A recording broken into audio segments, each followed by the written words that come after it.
Bugun menga eng ko'p beriladigan savollarga javob bermoqchiman. Yoshim 23 da, sentyabrda 24 ga to'laman. Madaniyat va san'at institutini bitirganman. Professional aktrisaman. Bo'yim 1.65. Ko'pchilik meni hayotda ko'rsa kichkina ekansiz-ku deydi. O'z rasmida shunaqa balandroq ko'rinadi.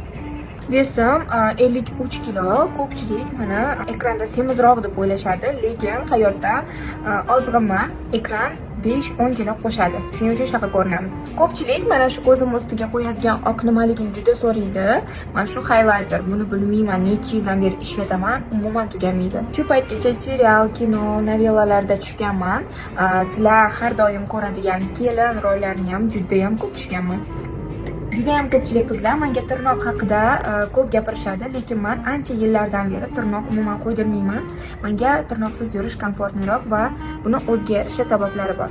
Labimga hech qanaqa gel qo'ydirmaganman, shunchaki kattaroq chizaman va labimni o'zi ham kattaroq.